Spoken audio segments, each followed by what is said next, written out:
The Russian losses have been colossal. They can absorb them. But it's when you match the losses in personnel with materiel and come around the spring, we will get a really good look into this in April, and I think the crisis point could be hit by June, because they cannot produce guns, barrels, particularly for tanks and medium and heavy artillery, at the rate that they really need to.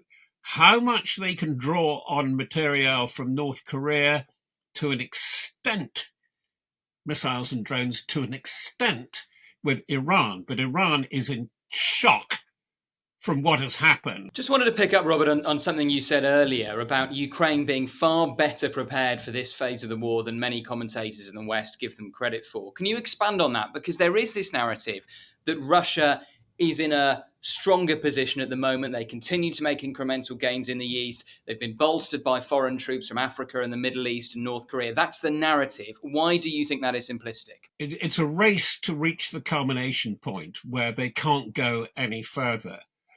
The Russian losses have been colossal. They can absorb them.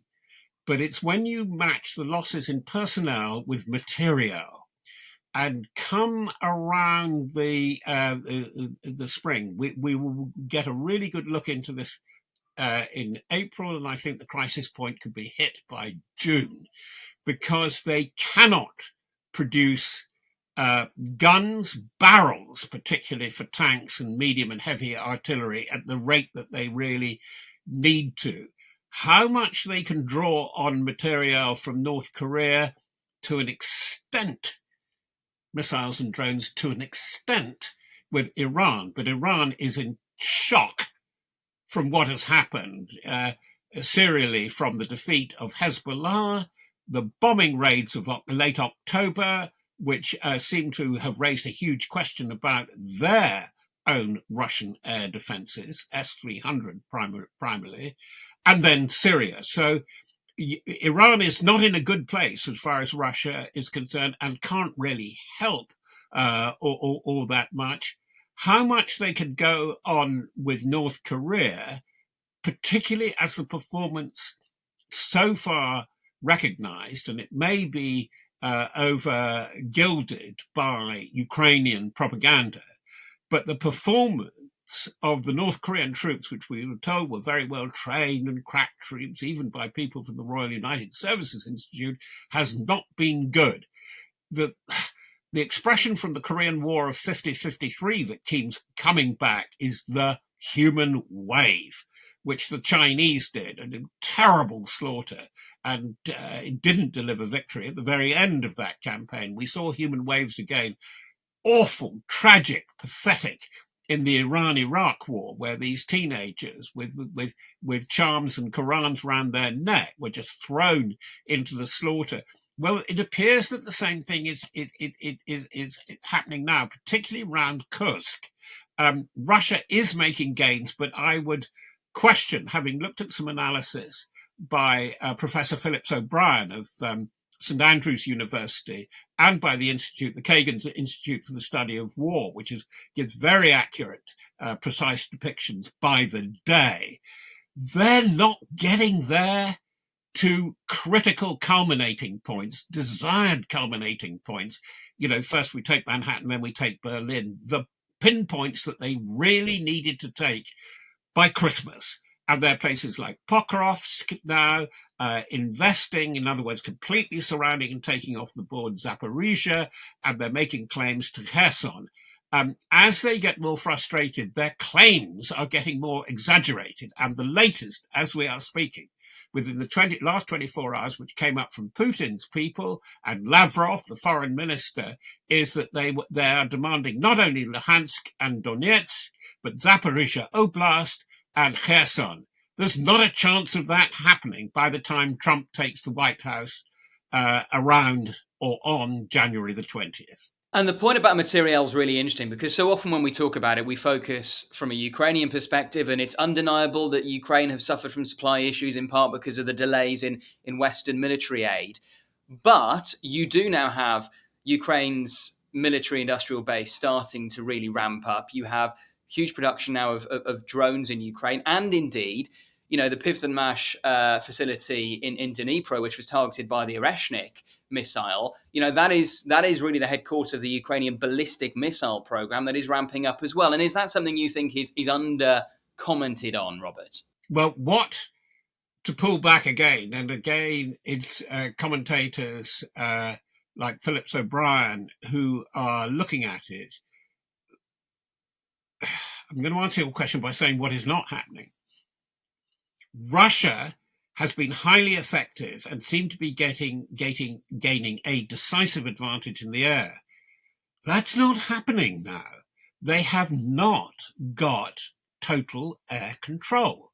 What's going on here? Yes, they are launching the glide bombs still. They are devastating attacks. They have 100 plus drone with Iskander missiles thrown in, attacks on the infrastructure. That's going to go on for a bit. But they are fewer in number. So is it that the counterstrikes by Ukraine are more effective? Have they used ATACMS, Storm Shadow, Scalp more effectively? I'm pretty sure, and I haven't looked at the operational analysis there or got any that is really precisely credible. But I think that's how they've slowed things around Kursk. And they're causing an awful lot of damage here and there. I mean, we're not flagging it up much, but they're smashing up Crimea still. It's almost going to be a price that's really not worth holding on to for Putin, and everything's going on there. They lost 2 of their ghost tankers, and was that sabotage? It was in the Strait of Kerch, in the Sea of Azov, target area again. I think that they're looking after they're preserving their resources, harboring up their resources, because they know this is the Ukrainians. There won't be a big flow of arms, and Biden is pushing quite a lot in, and they've got to build it themselves. And what they're doing, and they're saying to the Western powers in NATO, the Western European powers, if you're not going to help us, we're going to do it ourselves with our allies, the Finns, but above all the Poles. And that's your point, James. They are building a very handy defense industry. They were always very good at it, but they are projecting within weeks, months possibly, but weeks it could be, Ukraine will be turning out more drones than the rest of NATO put together, including Poland, including the United States. How bad have the last few weeks been for Vladimir Putin, Robert? Not only with now the assassination of Kirillov, but also what you mentioned in Syria and the wider impact that has had on Russian prestige, not only because Bashar al-Assad, who Putin had been propping up for 10 years, has now fallen, and Russia wasn't able in the end to keep him in power, but also, as you say, how Iran will now be looking at Russia thinking, well, actually, you talk a big game, but your air defences have failed. Can we actually believe in your credibility? Yeah, well, let's take Iran. That attack, as revealed by the Chief of Defence Staff, Tony Radakin, in his annual speech, end of the year speech, is Israel put out 100 aircraft, including, I think, supporters and tankers, such that they have. They fired about 100 projectiles only. And most of them, it's all in 100s, from about 100 kilometers or 100 miles off. And they got the centers. This is what the Americans persuaded them not to do anything silly to try and take out the nuclear facilities, because they probably wouldn't get most of them. They're so well concealed. But they got them, and not one of those aircraft were lost. So what has the S-300 and the S-400, which was supposed to be super effective, top of the range, so much so that a NATO ally, namely Turkey, bought them? Are they really that good? And just a little footnote to that, this is really nerdy. Of course, the best civil intelligence, open source, on Syria has been that the Russians have been trying to ship out the S-400 apparatus from Khmeimim, the main air base near Latakia, and that has been a priority. And while the Russians are trying to hang on in there, and the whys and wherefores we can discuss in a second, is that they seem to be very, very worried about the best of their kit getting into the wrong hands. So it is all looking very strange. And by the way, it gives very broad conclusion on Ukraine is this is where sanctions appear to have worked. Where is the Russian Air Force? Because the one thing that the Ukrainians are doing is that they are driving the aircraft further and further back, and that is why they are relieved that the glide bomb, which is a sort of air-launched primitive cruise, wings on old dumb bombs, but with guidance system, they're driving them further back. Now, if they can attack with their own weaponry in depth and get the airfields south, east, and east of Moscow, then that is really going to be a big change. And that throws into question, as you say, how much, two things, how much of a defeat is it and how much will it affect the rest of the picture for Russia in Syria? And I would say currently it is very big because they're scared witless about losing effectively their naval base at Tartus, means they can't support their new naval facility in Benghazi, and even in the Red Sea, where they have been working with the Iranians and helping in the development of a new military port at Port Sudan. All that goes. And that at the moment they're bargaining with HTS, the insurgents, that can we stay on? Oh, we'll be your pals. And it's just to keep the presence. But the other thing is you have to look at the ghost in the machine that didn't appear, is it shows you how the whole employment of Wagner, we know reconstituted Wagner is present. They're being used in Sudan, used in Libya, used in Mali and places like that. But they're nowhere near as effective as they were under Prigozhin. Big problem for a wider foreign policy, aggressive foreign policy for Putin. Now, what does he do? He is unlikely, therefore, to accommodate Trump. Everybody has been looking and quoting this thing, I can fix the war in 24 hours. Once I become president, it will be a priority. Full stop.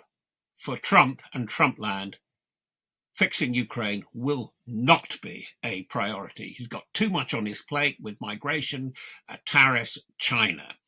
And the other thing, I'm sorry to quote, because it had a very good run of blogs and broadcasts. Phillips O'Brien has written an article over the weekend saying, peace in Ukraine may not be Trump's gift to give. Because if the Ukrainians don't like it, if he says you've got to give up all this slew of 6 oblasts that Lavrov and Putin are claiming, they're going to say no, and we don't care what the Germans are saying. We're strong enough with our alliance that it's going to be very difficult. But before we conclude, I've been talking about war and jaw. The real problem and the most effective area of activity for Putin is information disinformation.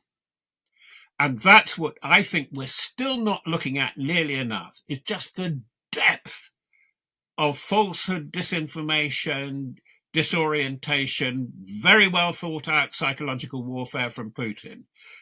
It's pervasive in Ukraine. But the very good example is this, and I don't know who's right, who's wrong, and who did what. Look at the presidential election in Romania. We're going to have a lot more of that. It's going to be a very confusing time.